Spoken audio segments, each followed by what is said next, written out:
Hello, I'm Allyn Root for Personal Liberty Digest and PersonalLiberty.com. Today's commentary is entitled, Obama is No Ordinary Socialist. It's about my recent trip to New York to appear on The Daily Show on Comedy Central to prove that Obama is, in fact, a socialist.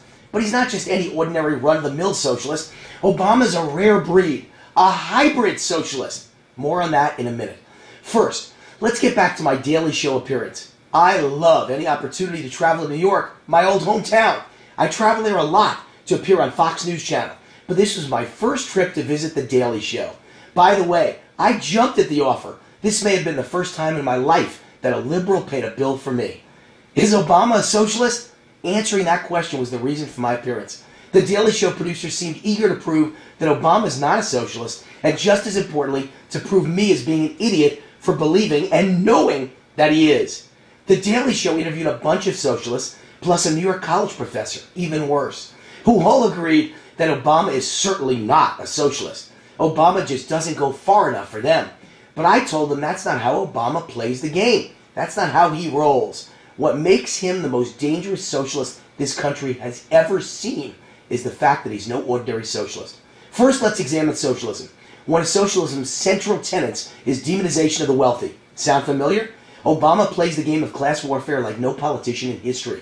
His entire agenda is about targeting, demonizing, denigrating, and punishing the rich. For Obama, hunting the rich is a sport. It's like shooting rich people in a barrel. Another central tenet of socialism is redistribution of wealth. But it's accomplished in several different ways. First, raise taxes to outlandish levels. A socialist thinks what's yours belongs to the state. If Obama has his way, we'll all be paying tax rates in the range of 70% or higher, while losing all our deductions. Obama's answer for every problem is taxes. Every speech about taxes. Every State of the Union about taxes. Some people play golf. Obama's hobby is raising taxes. But if a socialist president is blocked from raising taxes by a Republican Congress, there are other ways to skin the taxpayer. Obama can erode the lifetime savings and assets of Americans by asking the Fed, the Federal Reserve, to print trillions of dollars of fake money. Inflation is a stealth way to bankrupt anyone with income and assets without ever raising a tax. Just as effective is spending the country into bankruptcy. Obama has added over $5 trillion to the national debt in only 3 years, primarily to buy votes, in the form of stimulus, green energy investment, entitlements, food stamps, supporting illegal immigrants, free cell phones, and free health care. That debt overwhelms the system and cripples the economy. Obama is enslaving our children and grandchildren to big government, big brother, and big taxes for years to come. Socialism is assured when a majority of citizens become dependent on big government and are bribed to keep voting for the candidates that promise to keep the goodies and the bribes coming. Sound familiar? Socialism is about government control. It doesn't have to be a direct takeover of business. Government can bail out Wall Street banks, mortgage providers like Fannie Mae and Freddie Mac, insurance giants like AIG, and automakers like GM and Chrysler. The result of the bailout is government control through intimidation and coercion. Soon government is demanding student loans be forgiven, contraception to be provided for free, people who don't pay their mortgages be allowed to stay in their homes, and electric cars be the only kind of cars you manufacture, even if no one wants them. Sound familiar? Or government could just pass so many rules and regulations that it's impossible to do business anymore, thereby wiping out small business, jobs, and the U.S. economy. We're all slaves and our master is the EPA or the National Labor Relations Board. With business failing, we all become dependent on government jobs or entitlements to put food on the table. Sound familiar? Obama has enacted 60,000 rules in only 3 years. A private company, Boeing, was stopped from opening a plant in the non-union state, South Carolina. That's not government control over the economy? Obama is following to a T the pillars of socialism. Redistribute wealth, overwhelm the system, destroy assets, increase debt, make everyone dependent on big government and big labor, and control the economy. Socialists also violate private property rights. Obama did that when he stole GM and Chrysler from its investors and shareholders and awarded ownership to his auto union buddies.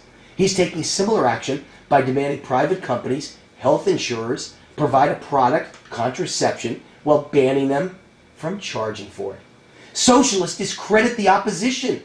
Obama at Homeland Security put out directives to law enforcement declaring libertarians, conservatives, Tea Partiers, in particular Ron Paul fans, as possible domestic terrorists. Socialists take away civil rights. Obama extended and expanded the Patriot Act to listen to our calls about warrants. He signed legislation to allow for indefinite detention of U.S. citizens without charges. And here's the big one. His Obamacare bill allows for the creation of a civilian defense force on U.S. soil that answers to, guess who? The president.